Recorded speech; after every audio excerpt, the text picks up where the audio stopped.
January 18th, 2019. This is Nerd Bourbon episode 85. I'm Seth Sturgill. And I'm Todd Sturgill. I want you to fucking know that I almost slipped up and said 2018. I fully expect that to happen eventually. It was close. It was very, very close. I don't know like if it came through. That's why the dramatic pause that I've been doing lately kind of like helped out a little bit. It's really been more of a security blanket than anything. You do the dramatic pause just to give yourself an extra second to think. That's all that is, and we know it. It was like for a second I was like, 18 was in my mind. Yeah, well, I mean, you say 18 every week for a year. Yeah, you say it for a full calendar year for 52 episodes, and I think you can be forgiven for a slip up. I am fully expecting that to happen. I was actually surprised for the first episode of the year that you did not slip up. Yeah. I'm actually, I could say the same. I fully expected myself to say 2018, but as a matter of fact, I purposefully did not remind you that it was 2019. Oh, you wanted me to fail. Yeah, in sweet anticipation of your failure. Sooner or later, you will get it. You will get it. I'll say that. Yeah, it's again, it's understandable. It's like I have to write the date a lot at work. So I've already fucked up. Whenever I have to write the date, it's so easy to fuck up and continue writing 18. Isn't it funny how that works? Well, it's like that was kind of a thing like when I was still in like school, where you have to like date your fucking work every on the corner and shit. That's for the first like solid like 2 or 3 weeks. My dumbass like doing like the last year's date. What's your favorite kind of soup? What a weird segue. There is no segue. I'm still thinking, man, we had some clam chowder last night, and I'm just still thinking about that good clam chowder in my tummy. We got into a discussion. I actually really do enjoy clam chowder, but if I had to say like a favorite soup, I like a broccoli and cheese soup. That's a good one. Yeah. A broccoli and cheese soup is a good one. I like, I made this when my wife was on that paleo diet or whatever. I was looking up, it was so hard to cook for her because I was looking up like paleo friendly recipes, and one of the ones I made was this beef and vegetable soup, which was like it was divine. It was so good. Like, what was the deal? I mean, it was extremely simple. It was just beef, like high quality kind of ground beef, but it was the big secret I think with it was that you did not drain the beef. You cooked it all with all the fat and all the, all the frond and all that shit. Oh, yeah, that right there. Yeah, that's a game changer. And just like tomato sauce and like vegetables and stuff like that. And, she couldn't have regular potatoes, so we did sweet potatoes. And that killed it for me. You know what? You learn to make sweet potatoes good. If you know how to work with sweet potatoes, they can actually be pretty good. I have never liked sweet potatoes in my entire life. I could make you a sweet potato you would enjoy. I promise you I could. Because if you do sweet potatoes right, we used to do, again, this is when she was on the paleo diet. Would I pick sweet potatoes over normal potatoes? No, not in a million years. But there is something to be said about a good sweet potato fry, which is really good when you put some rosemary on it, put some strong like aromatics on it. Mm-hmm. To cut the sort of natural. You mean mask the dog shit? No, yeah, well, just to sort of like amp it up and make it more savory as opposed to sweet. Yeah. Like, and then like frying them with like heavy like salt, pepper, garlic, and stuff like. I mean, you could really make sweet potatoes something really good. And fried sweet potatoes as opposed to fried potatoes are pretty close for me, actually, if you do them right. So it is fighting words. No, I'm just playing. It is a little bit of an art. It is kind of hard to do, but you can do it. So I mean, we had many a nights back in those days where I would just sort of make steaks and fried sweet potatoes and some broccoli, and we just sort of called it a night, and it was good. But that soup was like super good, and I miss it, and I can't find the recipe again because I would make it again with real potatoes. Do your own thing. Yeah, I mean, I could probably wing it. I honestly probably could just wing it. We did make we made like a ham and almost like almost a baked potato soup. That sounds good. Like probably about a month or two ago in the slow cooker, and that turned out pretty well. But man, it's hard to top a good clam chowder for me, man. Mm-hmm. And I got an intense craving. You know what brought upon this craving? I've been, and you know this about me, I'm a huge Seinfeld fan, right? So I recently rewatched the Soup Nazi episode. And the real life Soup Nazi actually makes like canned, or not even canned, but like frozen or boxed soup that you can buy in like the store. Oh, I did not know that was a thing. It's called like the original Soup Man or whatever. Like, oh, whoa. They stock it in Mariano's. Well, how do you know that? Well, because the reason I know that is because they, when they first sort of hit the scene, they were kind of hitting the major cities first, and in Chicago. Holy shit! Yep, I know. Yeah, I've seen this in the store. Yeah, in Chicago, they started their sort of kind of empire in Chicago with Mariano's and Roundy's. Yeah, So, I've actually seen the I think the crab and corn chowder that I'm looking at here. apparently, it's like extremely good, like the best soup that you can buy off the shelf. Damn. Like the best soup that you can buy without like making it at home, basically. So that's what people say, is that it's like excellent. As soon as you said the name, it clicked into my fucking head. I'm like, I feel like I've seen that. It's so funny watching interviews with the guy, because this is the dude that they based the Soup Nazi on, and it's just so funny because he is such a like, you know, a persnickety like asshole, just like he is in the show. And like it's hilarious, and like he takes his soup so seriously. And anyway, looking at all this stuff and following, kind of going down that original Soup Man, Soup Nazi rabbit hole really got me craving some soup.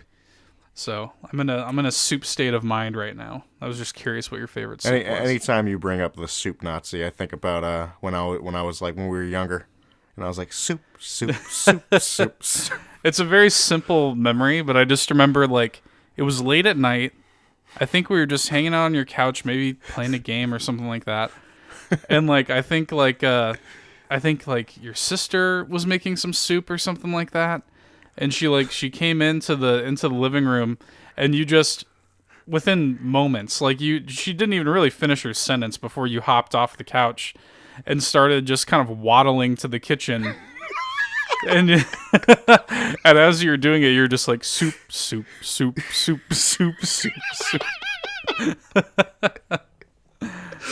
Oh, Todd, what have you been playing this week? As always, more Monster Hunter. You're hotly anticipating that appreciation event. Oh, dude, I'm so fucking ready. You're just killing time. Yeah, that's basically it. I'm killing time. I did buy Vane and probably put 30, 40 minutes in. I'm looking. Crazy. I want to hear your impressions on this, because okay, I just want to know what this game is. So when I first jumped into the game, it starts instantly. You're just like, you don't know really what the fuck is going on. It's like it looks like you're a woman. It's weird. And okay. It's like she's holding something, I'm assuming, which is maybe your player character. Fuck if I know. I don't know. And like the world around you is just getting fucking destroyed. It's like a storm and shit. And then you get to a door, a fucker pops up. He closes the door on you, like, get the fuck out of here. Then all of a sudden you're sucked up into the storm and you're a fucking bird. Okay. That's how the game opens. All right. So off bat, I'm already confused. That already sounds confusing. So you start, it goes right from that to you're sitting on a tree, perched on a tree as a bird. You're like, okay, now what? Because there's, I'm telling you, barely anything to kind of show you the way, other than you'll see a glint, of light shining on something. That is your only way to know, is this what I'm fucking with? So it sounds to me like, because even just hearing you describe that reminds me already of Journey or Abzu, where there is no dialogue, there's no sort of like objective, nothing to hold your hand or guide you in any way. It's a weird game. I haven't really read any reviews. I know you've been saying that it's not been getting very good reviews. Yeah, the reviews have not been kind to Vane. It's funny because a lot of people sort of say like, there are good things about the game. It's beautiful, the art style. It's very. I'll use the coined phrase by a mutual friend of ours. It's very aesthetically pleasing to me. Yeah, no, I hear the game is beautiful. It just like a lot of people feel like that the game is too obtuse because unlike something like Journey or Abzu, it is apparently pretty heavily puzzle based. That I can see. That's probably something that I'll probably run into like later on in the game.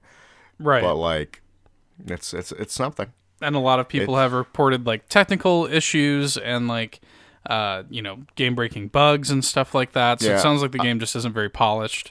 Yeah, I haven't run into any of the technical issues, but it's pretty early on, so we'll see. I'll probably report back, hopefully by like next week, and see if I've actually beaten it. I'm expecting to hear your full review probably next week. What's your sort of early impression? I mean, you seem to me like you haven't really decided if you like it or dislike it. You're just kind of confused. That is kind of where I'm like sitting at right now. I'm like, I want to know what the fuck this game's about. Right. And I think that's the main driving force for me to keep on playing the game. Right. Because I was just like, what are you?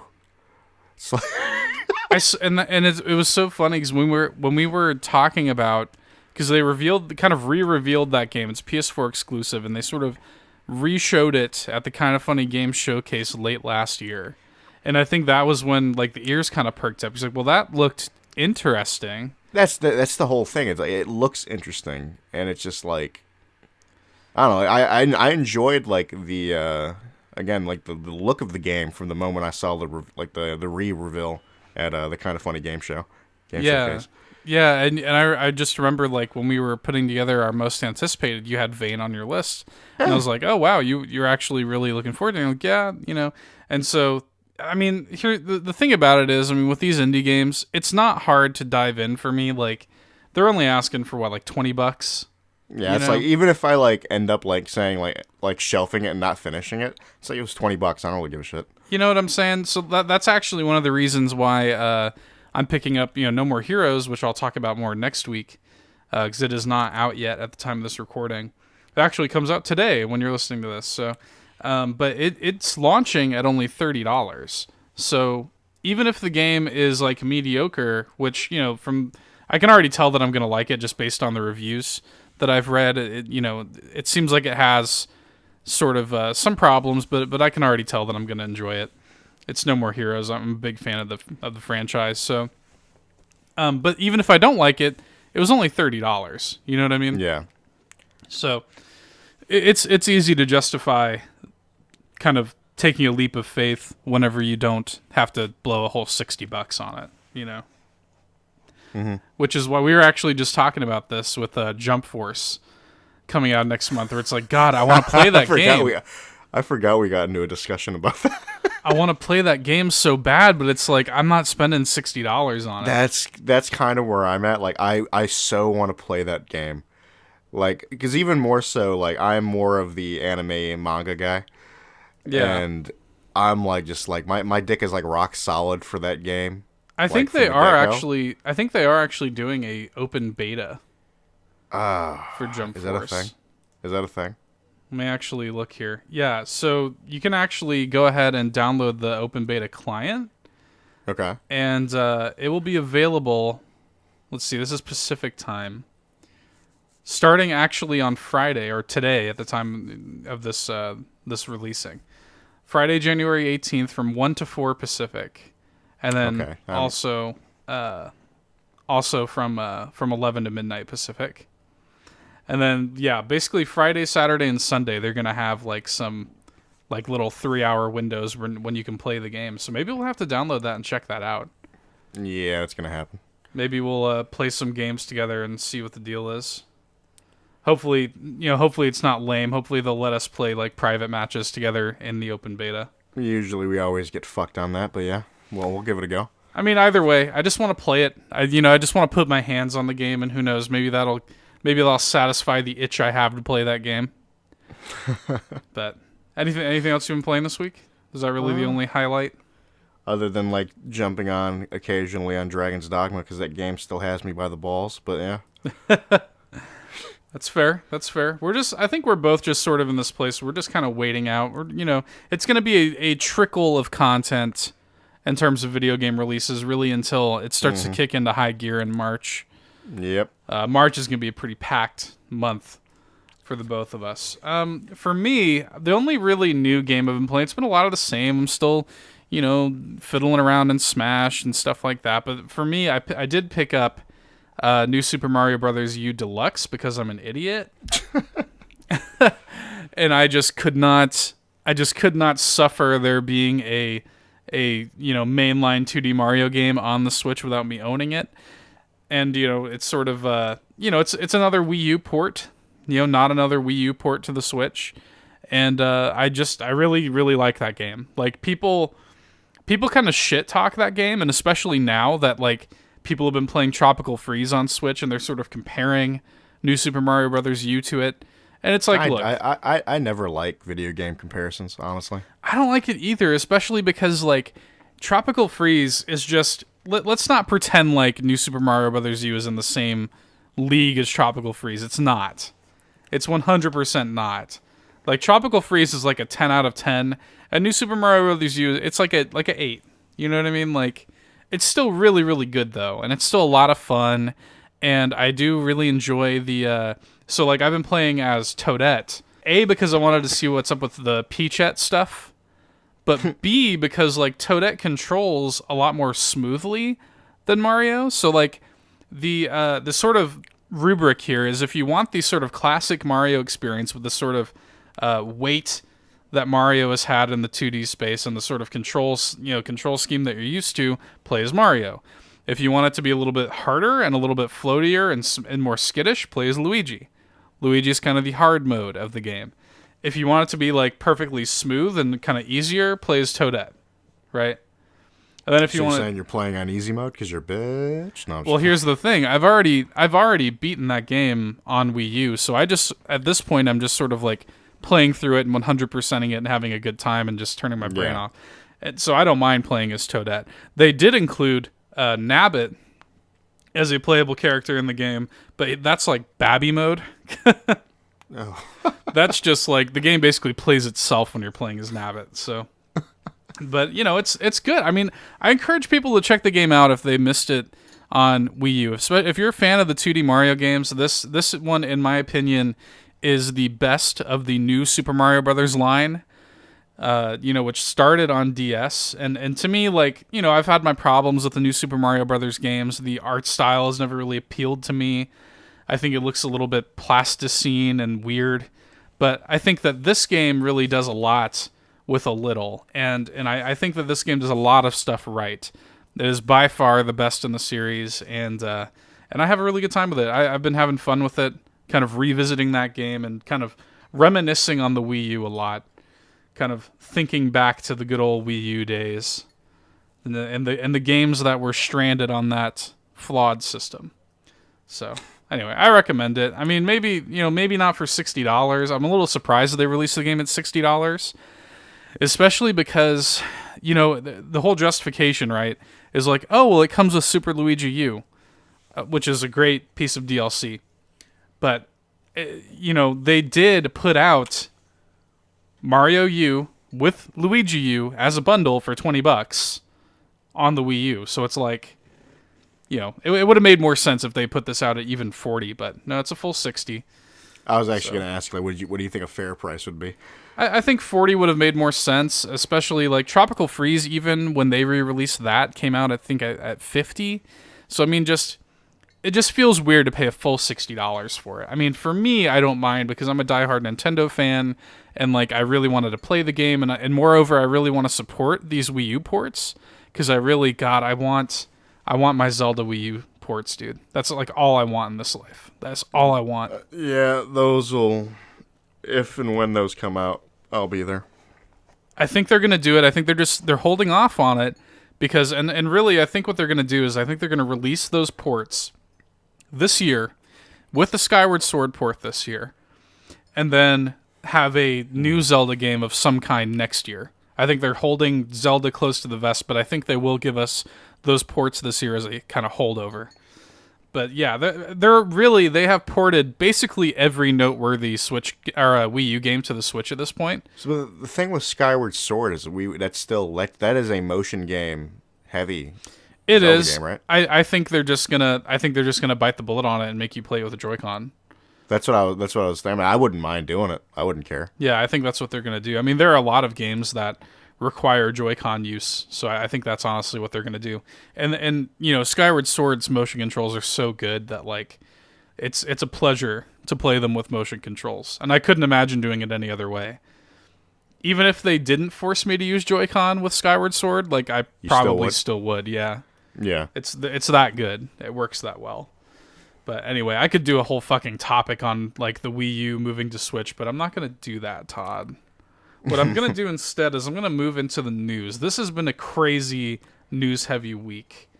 And in fact, this is always the trouble with doing a weekly podcast and where you cover news, because I think literally hours after we recorded last week's episode, the news broke, and this is the first bit of news that I want to cover this week. The news broke that Activision and Bungie have parted ways. Yes. And it was like, that's a huge news story, right? But it's like, fuck.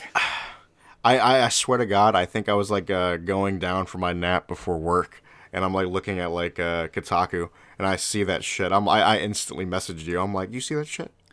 That's just the way it always happens, man. And I'm sitting here like I've been like anxious for a new Nintendo Direct basically all month long, and I still think we're getting one in January, but I'm like, I swear to God, they're going to announce a Nintendo Direct like right after we record the podcast.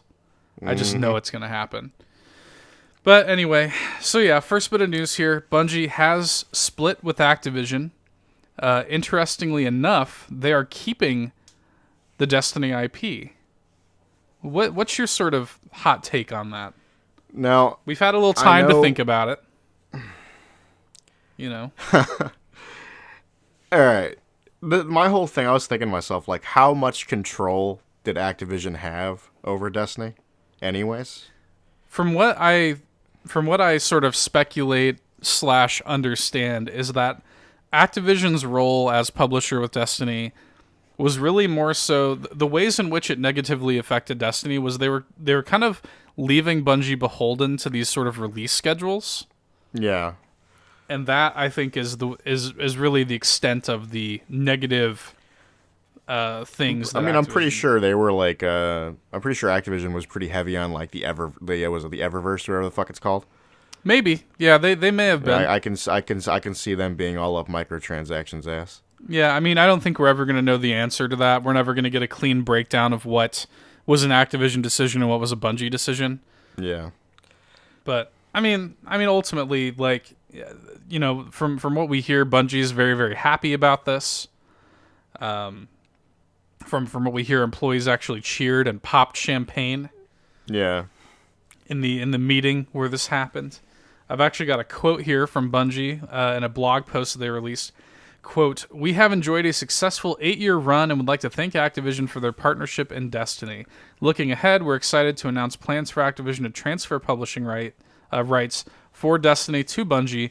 With our remarkable Destiny community, we are ready to publish on our own, while Activision will increase their focus on owned IP projects." So that's interesting to me. Bungie is actually going to be self-publishing Destiny from now on. Yep.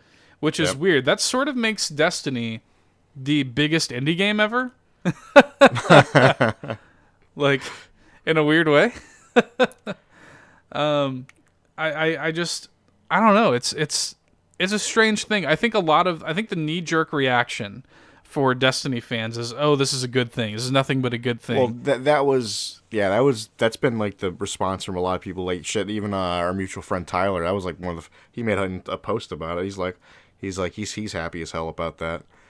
Well, I think the proof is going to have to be in the pudding, because for me, like, it's not going to be they've already said that they're going to continue like kind of working on the kind of existing Destiny content roadmap, but it kind of I think Destiny 2 is kind of like too far gone at this point. They're not going to really. It's not like they just split up with Activision, and so now tomorrow Destiny 2 is going to be a totally different game. No, I mean, like, they're still doing, like, from what I understand, they're doing like the seasonal like content drops and whatnot. Like, because again, I was telling you before we were like starting to record, like I jumped into like a Destiny stream recently, and I didn't know what the fuck was going on. I haven't touched that game in like 4 or 5 months now. Yeah.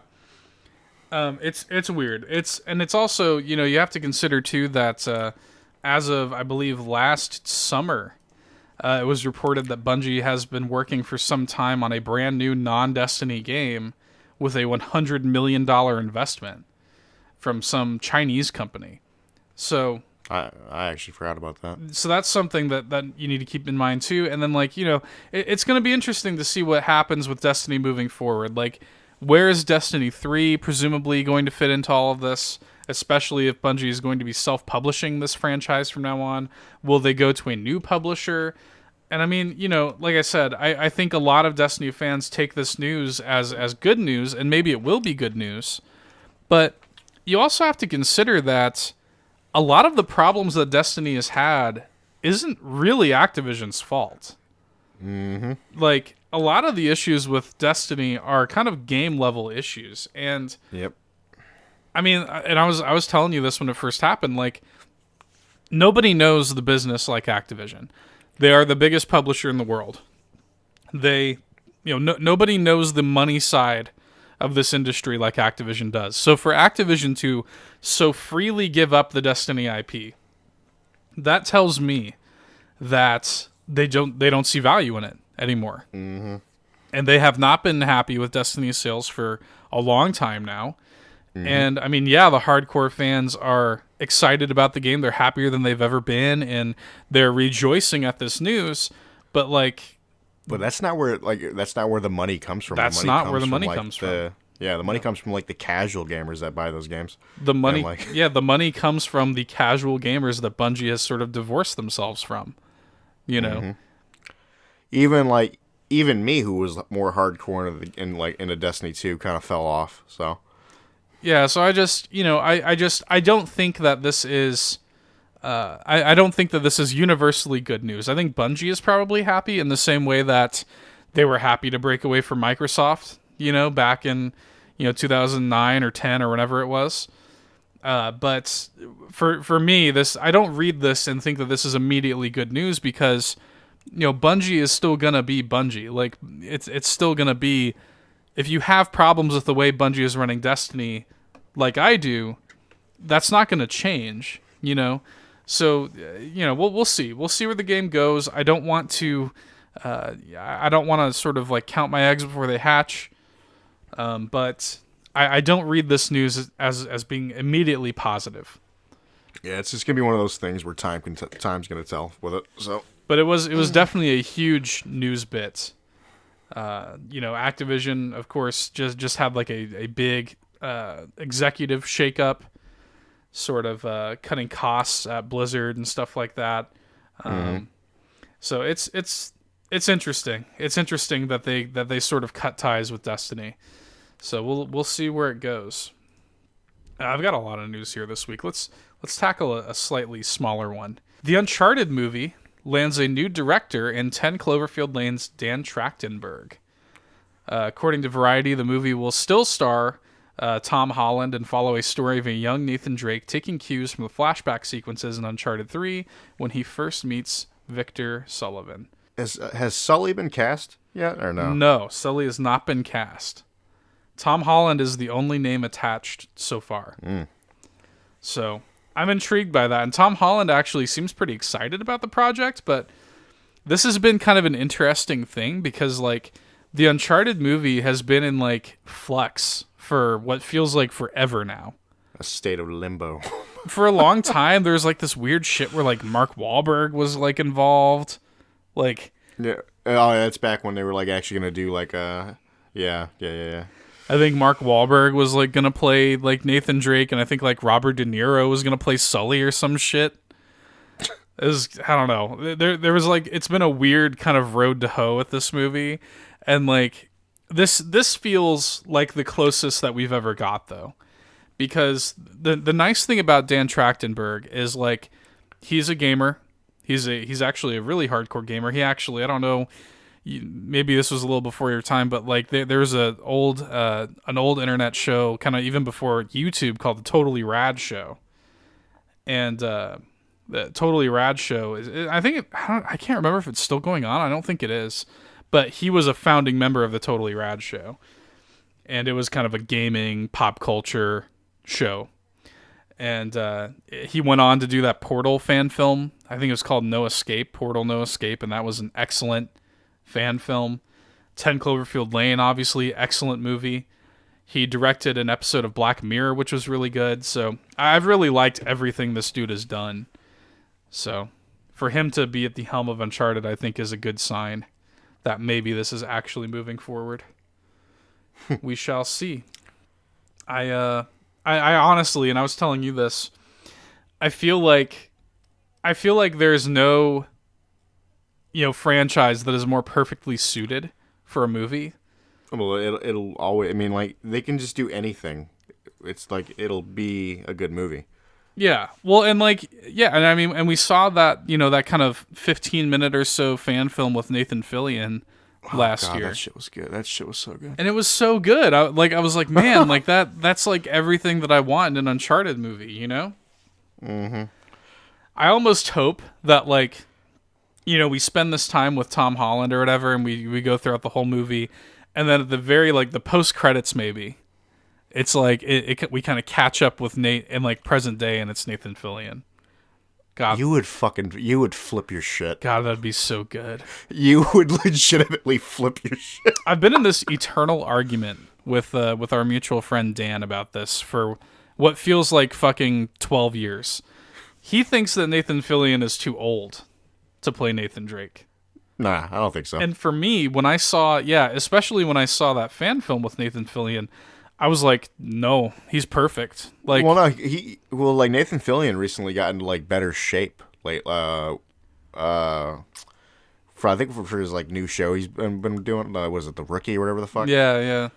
Yeah, so he thinned down a little bit, got a little bit a little better shape, and I don't know. I think he's perfect. I mean, don't get me wrong. Nathan Fillion's 47 years old. He's no spring chicken, Todd. But I still think he would work as Nathan Drake. But for me, he totally and I mean, let's not forget that Nathan Drake is inspired by Nathan Fillion. The character of Nathan Drake and really Uncharted in general is inspired by Firefly. It's sort of when you look at it, and indeed they even got the same composer from Firefly to do the music for Uncharted. So I mean, Uncharted and Nathan Fillion are deeply connected, and seeing him take on the Nathan Drake role in that fan film was a dream come true, and I would love to see him on the big screen. It would be great. Nothing would make me happier than that. So, but yeah, so good news for the Uncharted movie. We'll see where it goes. The one thing that I do like is that it seems like Naughty Dog is going to be involved in some way. Another movie that's kind of been in flux is the Last of Us movie has sort of been in flux. We don't know what the fate of that is, but Naughty Dog does have their hands in both of those pies, which is a good thing. So, let's do, oh God. I have this spread of news before me, Todd, because it's just been such a packed week. And I'm just do I want to talk about smaller news or bigger news? Tell you what, you decide. Do you want a bigger news bit right now, or do you want a smaller news bit? I want big news. Okay, so for the let's go for a big one here. Gearbox Software is being sued by a former lawyer. Former lawyer working for the studio, accusing CEO Randy Pitchford of, among many things, pocketing $12 million from the company as an advance from publisher Take-Two Interactive. God, this is a fucking mess. Have you been keeping up with this story? Not really. I saw the initial post. I read it a little bit, and I was like, all right, that's something. And it's just and it's so funny because the dude, Wade Callender is his name. He is a an ex-lawyer who served as Gearbox's lawyer from 2010 until 2018. And wow, I mean, it's some of the shit is crazy that he's accusing Randy Pitchford of and accusing Gearbox of, from things to like, you know, not even including like this little $12 million that he supposedly pocketed. He also goes on to talk about Randy Pitchford like teasing him for his religion and stuff like that. I mean, it's crazy, and the story just gets crazier. I do have a quote here from a Gearbox spokesperson that they made in a statement to Kotaku. Quote, "The allegations made by a disgruntled former employee are absurd, with no basis in reality or law. We look forward to addressing this meritless lawsuit in court and have no further comment at this time," end quote. And it sounds like so this dude Calendar makes his lawsuit, right? Mm-hmm. And then in a separate case, Gearbox is suing him for fraud and breach of duty. Okay. Gearbox is alleging that Calendar borrowed money from Gearbox for a home loan, a $300,000 home loan, and a tuition that he did not pay back in full, and that Calendar, quote, abused the privilege of credit card access by charging unapproved personal expenses, including family vacations, gun club memberships, and firearms accessories, and trying to get six-pack abs, end quote. What the fuck? This is crazy. Now, the story gets even more rich, Todd. Apparently, this is sort of a crazy accusation the Calendar has made against Pitchford. Specifically, this is around an event that he says occurred in 2014. Calendar says that Randy Pitchford left a USB drive in a Medieval Times restaurant in Dallas, Texas, that they apparently had dinner at, containing sensitive corporate documents for Gearbox and its partners, including 2K Games, Sega, Sony, Microsoft, and others. The lawsuit says, quote, upon information and belief, Randy Pitchford's USB drive also contained Randy Pitchford's personal collection of underage pornography. Oh, God. Did you not hear about this part? I didn't know about this. Oh, my God. It's so bad. And there's actually... Ars Technica tracked down a podcast. Apparently, it's like a Magic podcast. So if you didn't know, Randy Pitchford is big in the Magic circuit. Well, yeah, his Twitter handle is at Duval Magic. Yeah, he is a kind of well-known magician. He's worked with Penn and Teller, stuff like that. So he's kind of well-known in the Magic circuit. And apparently, in an episode that went live December 22nd, 2018, the day after that lawsuit was filed, Randy Pitchford told his version of the USB stick story for the first time. And Randy, I guess, described his enjoyment of cam girl porn. As we know, this is where a woman streams herself on a webcam, pleasuring herself. I'm trying to find a PC way to describe what cam girl... I can see that. It's making it more fun. It's making it hilarious for me. Oh, go on. To describe what cam girl porn is. And apparently he had saved a video that he had paid for on this memory stick before it was lost. Now this is... You don't have any other USB sticks laying around. It's got to be the one that you have like sensitive information. It's the real USB. Yeah, the real USB files of Randy Pitchford, and then why are you bringing it to dinner? Why has it got to be with you at Medieval Times? The cam girl porn's got to be ready at all times. That is so funny. It could not have happened at a more perfect restaurant. Medieval Times. God, I have a lot of good memories of Medieval Times. Oh, dude, there's a part of me that loves Medieval Times. I love that shit. I don't care. Is Medieval Times still a thing? I don't know, man. It's gotta be, right? I haven't gone in years, but me either. I would love to go. I guess it's still a thing, dude. Well, isn't there one kind of near you? Are we planning this for April? Dude. Dude. I would love to do that. It's showing me there's one in Schaumburg. That's Schaumburg? probably the closest one. that's funny. Here's the thing. I think that's where. I'm gonna see how far it is from my house. So it'd be a drive. Right. So it'd be like an hour. Okay. Dude, let's all fucking go to medieval times. Dude, here's the thing. I'm down. Let's all fucking load up and just go to fucking medieval times together. Let's all do that. That would be so fun. Oh my god. We have to talk more off mic about this medieval times diversion. Let's do that, dude. I'm down for dude. that. Okay. Yeah, we will try to plan that. God, I haven't been to medieval times since I was like 11. Dude, it's probably about the same age I was. And I bet if we go now, it's gonna be like cheesy as hell, and the food's probably gonna suck. It's like I feel like there's gonna be something beautiful because like I have such a fucking vague memory of some motherfucker like because they're so adamant about the fork thing. Right. It's like that motherfucker has a fork.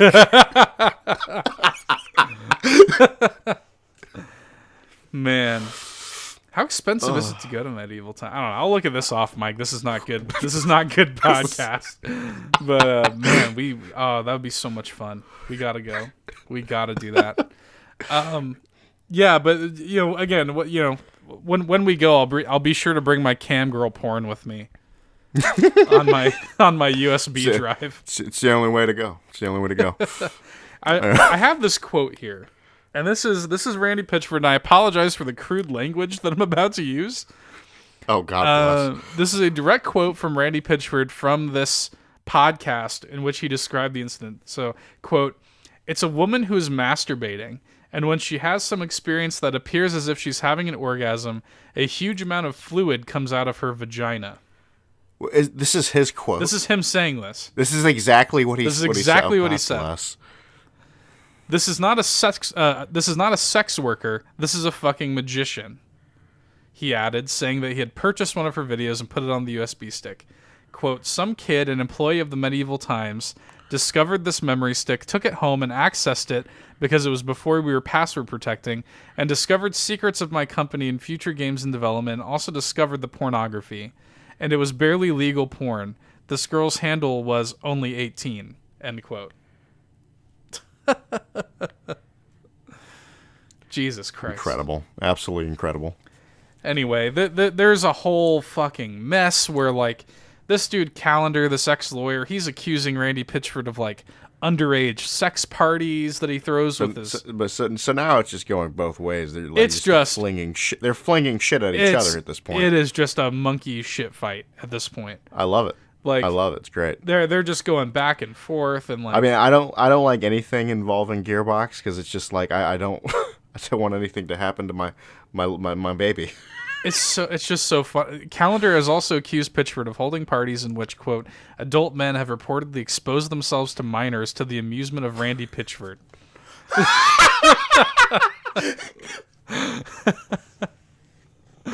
I apologize. I'm hoping you turned that down. That laugh was that peaked real bad. referring to the term peacock parties. Oh, that's so crazy. This is incredible. The spokesperson added that this show, quote, has featured some of the most respected and renowned performers in the world and has been attended by prominent members of the local community and larger media. So basically, there's a spokesperson for Gearbox who's saying, like, yeah, they throw parties, but there's nothing illegal going on. And in fact, a lot of the performers are kind of like prominent members of the community, and it's all on the up and up. So I don't know. It's a whole fucking mess, dude. But it is amusing if nothing else. It's just so funny to pick apart that story and just the monkey shit fight of it all. They're like, well, he fucking took a loan, a $300,000 loan, and he wanted 6-pack abs. It just gets worse and worse the more you just like reading on. It was so good. It's so funny. That was a rabbit hole I enjoyed. Yeah. All right. Well, let's get a slightly smaller bit of news here. The next expansion for the Elder Scrolls Online has been announced. Oh, I actually didn't know this. What's the deal? This is going to be called the Elder Scrolls Online Elsweyr. It will be released on June 4th. ZeniMax Online says that the expansion will be, quote, similar in size and scope to last year's Somerset Zone, end quote. Apparently, it's going to feature a 30-hour, year-long main story told over the course of 4 quarterly releases, beginning with the Wrathstone DLC in February. The story will see players side with the Khajiit, because if you didn't know, that Elsweyr is the kind of homeland of the Khajiit, as they defend their homeland from both invading Imperials and dragons. Okay. So so there are 2 major changes coming to the game with this expansion, and one of them is dragons, which were not in the game previously. ZeniMax says that the dragons here will be much tougher than the ones players faced in Skyrim. Ooh, I mean, yeah, they're gonna be probably some raid boss type of shit. Yeah, and they're also adding a new class, the Necromancer. Oh, okay. This is the first new class that ESO has added since the Warden class in the Morrowind expansion. Which we both tried and both fell back to our original characters. Yeah, we didn't really care for it too much. And the interesting thing, though, is it sounds like since necromancy is still illegal and frowned upon in Tamriel, if an NPC sees you performing necromancy, they might actually report you to guards. That's interesting. You actually I like that. you kind of have to act with a certain level of secrecy if you're choosing to play as a necromancer. That's interesting though. I like that. Yeah, you actually have to be careful who you kind of let know that you are a necromancer. I mean, it's we both don't play ESO anymore, but it's that's cool. That's cool. Yeah, we had our little stint with ESO. I mean, we enjoyed it for a little while there, and it was fun and everything, but I don't think I could see myself ever going back to it. But I do heavily respect that game. Yeah. I wouldn't mind seeing, I might just, look up videos of when it comes out, watch somebody play it. I want to see Elsweyr. Yeah, I want to see them expand upon these sort of zones, because Elsweyr is in the game, but it's kind of a truncated version of Elsweyr. Yeah. So it'll be cool to see them fully expand on it in the same way that they did with Somerset Isles and with Morrowind. Yep. So there's that. That's a thing that's happening. June 4th, that's coming out. So we'll keep an eye on that. Here's one. I'm gonna save the biggest kind of news for last, but the Nintendo Switch Online NES app has been data mined, revealing titles for 22 Super Nintendo games in its code. Did you hear about this? No, I did not. Yeah, so it seems like, and we don't know this for sure, because Nintendo has said that they have nothing, quote, nothing to announce on this topic, but it seems like Super Nintendo games may soon be coming to the Switch Online's app, which would be great, because, to be honest, I love the NES, don't get me wrong, and I really like having all those games available on my Switch, but I think I messed with them for 5 minutes and just never turned it on again, Yeah. And I think it's really cool, the way that they did the online functionality. You and I had a good time fucking around with it for a few minutes, playing balloon fight against each other and stuff like that. But the reality is, the NES games are just not as substantial as the Super Nintendo games, if they release, say, A Link to the Past, I could see myself actually spending time with it and actually doing, a full playthrough of A Link to the Past on my Switch, Yeah. That's the kind of stuff that would excite me. I've got a list of the 22 games here that were listed in the program's code. I'm just going to blaze through these real quick. Some of these are pretty cool. Breath of Fire 2, Contra 3, Demon's Crest, F-Zero, Kirby's Dream Course, Kirby's Dream Land 3, Kirby Superstar, The Legend of the Mystical Ninja, Legend of Zelda: A Link to the Past, Pilot Wings, Poppin' Twinbee, Star Fox, Star Fox 2, Stunt Race FX, Super Ghouls and Ghosts, Super Mario All-Star, Super Mario Kart, Super Mario World, Yoshi's Island, Super Metroid, Punch-Out, and Super Soccer. Okay. So this is a pretty good list, honestly, especially when you consider that Star Fox 2, up until, I guess now, was an exclusive to the SNES Classic. So this would give people a chance to play Star Fox 2 for the first time. There's some other things on here, like Stunt Race FX has never been made publicly available. It's never been uploaded to any sort of digital storefront at all. So that is cool. I mean, I would love for this to be true. I would love to have on my Switch the ability to play like Yoshi's Island is like a fucking fantastic game. Link to the Past. I'm telling you, if they drop a Link to the Past on my Switch, there's going to be a full Link to the Past playthrough happening.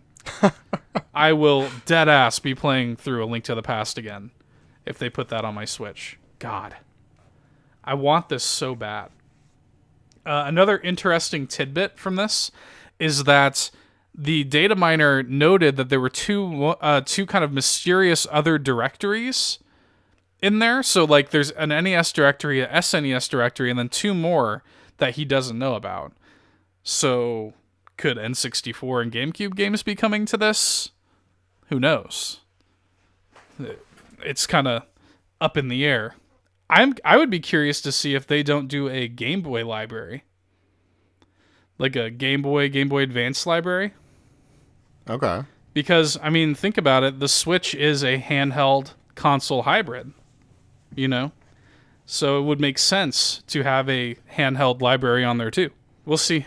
Well, we'll see where this goes. I'm still just patiently awaiting this Nintendo Direct, Todd.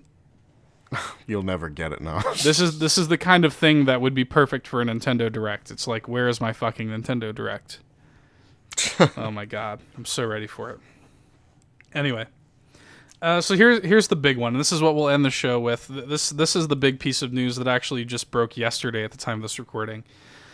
EA has seemingly canceled yet another Star Wars game.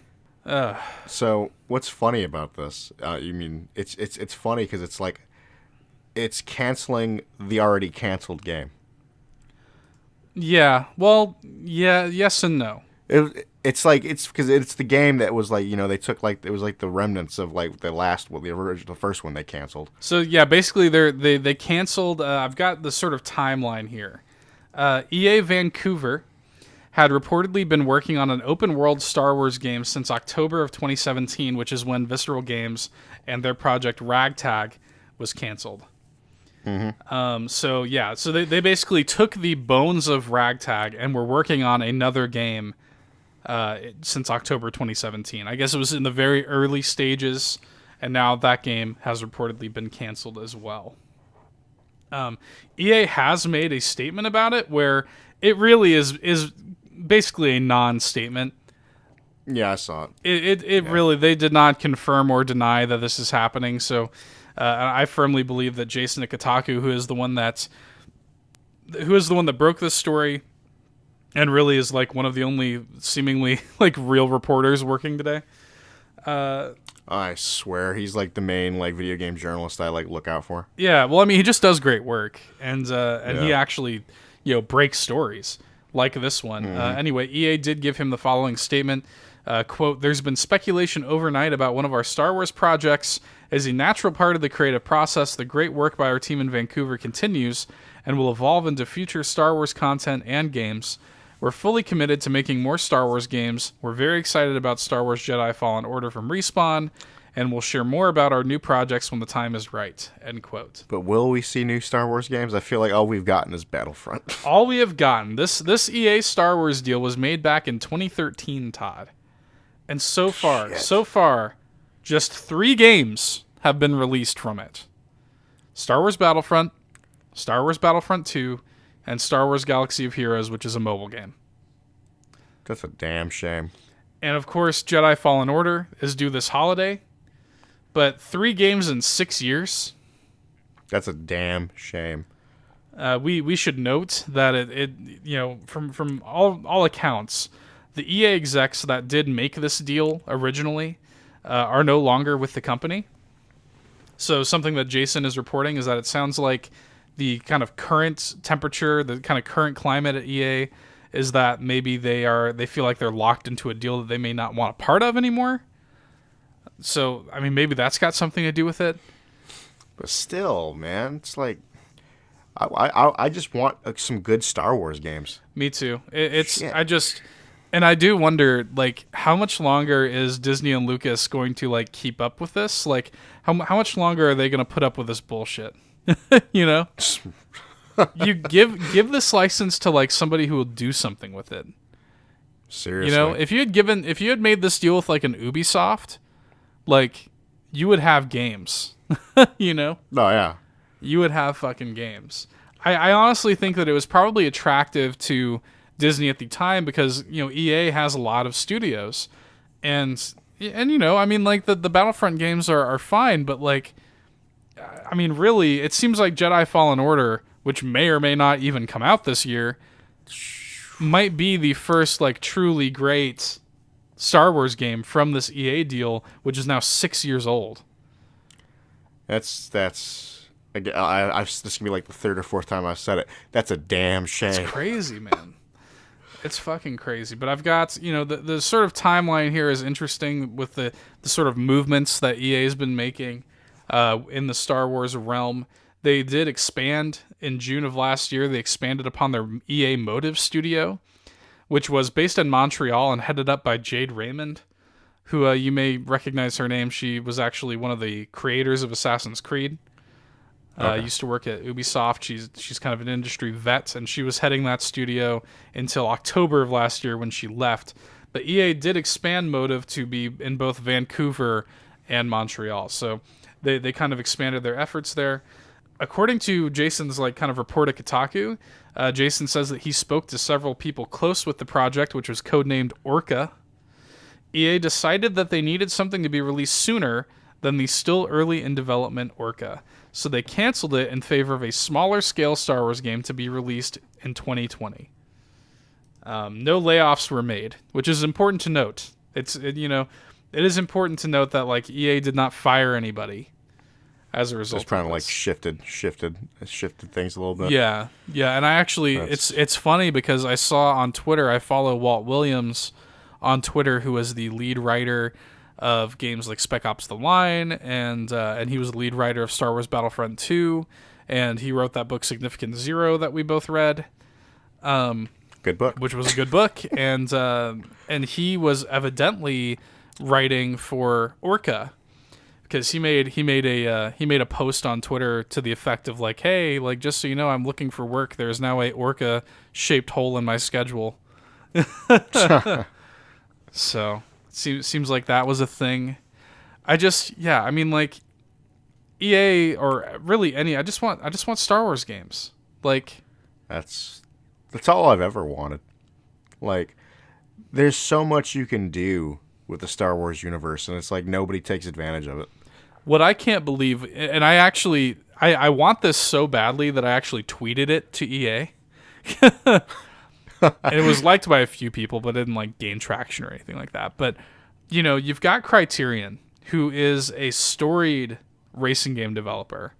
You've got all of and in fact, they made the excellent Jedi Starfighter mode in Battlefront, which I was getting into for a little while there when I was still playing that game. I haven't played it in a while, but there was a little, you know, period of time there where I was playing a lot of Starfighter and Starfighter Assault and stuff like that. And it controls great, and like it plays great, and like everything about it is like pretty much perfect. Criterion was responsible for that part of the game. So why not give Criterion? You've already got all of these great Star Wars assets, because Battlefront 2 is an amazing looking game. Like, say what you will about any problems you have with that game, visually and like sonically, like there's nothing wrong with that game. Yeah, the game has always looked and sounded amazing. Exactly. I mean, it's perfect, really. I mean, I can't really imagine a Star Wars game looking or sounding too much better than Star Wars Battlefront 2. So you've already got all these assets. You've already got Criterion, who's familiar with working with Star Wars and has already done a great job. Why not let them make some sort of Star Wars racing game with these assets? I mean, even if it's a smaller scale kind of project, at least it's something that you can kind of pump out, a quality Star Wars racing game. You can just sort of get that out there and just like, you know, sell a quiet couple of million, because I think the fan base is so starved at this point that would do well.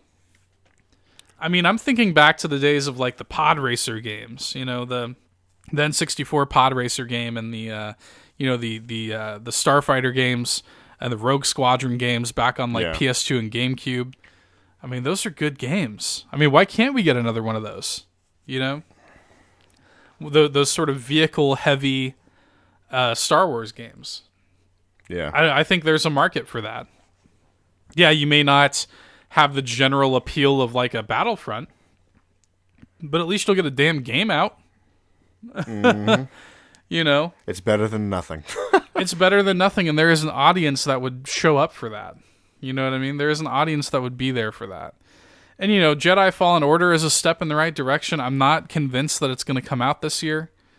I want it to come out this year, but I'm kind of leaning more towards it's going to get, like, delayed. I mean, we'll see. I mean, I want nothing more than for that game to come out this year, but we've seen nothing of it. Yep. We got a half-assed announcement, and that was about it, you know? So it was like a very awkward moment. Yeah, it was extremely awkward at the last E3. And, you know, he did say, like Vince Zampella, he was like, yeah, look, like, we're going to come back next year with more to show, so we should be seeing some more from Jedi Fallen Order in the coming months as E3 rolls around yet again. I mean, you gotta think about that, Todd. You know, here in 5 months, we'll be talking about E3 again. You know what I mean? Woo! It'll be that time of year again, and we will see more of Jedi Fallen Order. It's conceivable, in fact, that maybe, because think about it, Star Wars Celebration is in April. Maybe a little Jedi Fallen Order at Star Wars Celebration. You know? Ooh. If it is as far along as they say, maybe they will have something to show at Star Wars Celebration. Maybe there will be some sort of Jedi Fallen Order panel that we can attend. Oh, that'd be great. I would just love to hear any more information about Jedi Fallen Order. I really... And that just goes to show how starved we are for Star Wars games. I just want anything, really. Just anything. I was playing Star Wars Bounty Hunter, and that game sucks. You still need to finish that playthrough. Maybe one day I still have it on my console. Maybe one day I still have the shit for it, like the thumbnails and stuff. I'm on the last level of it.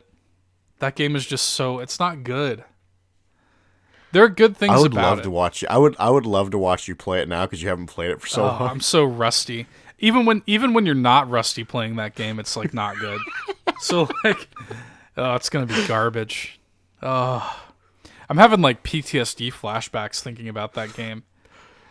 Anyway, yeah, I had a lot of fun like just watching you play it. It was good. It was a good little series. You know, there's like 4 episodes on the YouTube channel that you can watch. I think you tuned in for like what, 2 of them? Yeah, I think I'm on there like 2 of them. Yeah. So anyway, it's you know, there's a little minute there where I was just playing a bunch of Star Wars games, but you know, that's the sad thing. Even when I was wanting to do that, there is just not that much to pick from. Like, there's like nothing. Like, I wanted to play a lot of Star Wars games and stuff like that, and there's just nothing. There's not a lot of Star Wars games. There's just nothing to play. Like, I get into these modes where I'm just like, fuck, I just want to be surrounded by Star Wars content all the time. Put Star Wars in my face, 360. I want to be reading Star Wars books. I want to be watching the movies. I want to be playing the games. I want to be doing nothing but Star Wars, Todd. Nothing. Mm-hmm. I get modes like that every so often. You know, Star Wars is part of my blood, and I breathe, eat, sleep Star Wars, and I just want to be surrounded by it at all times. But EA won't let me do that, will they? Anyway, that's all I got this week, Todd. You got anything else you want to add before we wrap it up? I think that's about it. Thanks for listening, guys. We'll catch you next week. Get fucking dunked on. Bye. See ya. Hey there, thanks for checking out another fantastic Nerd Bourbon video. If you like what you saw and you want to see more, be sure to go ahead and subscribe, leave us a like, drop us a nice comment, or I guess a mean one if that's your prerogative. But until next time, get dunked on.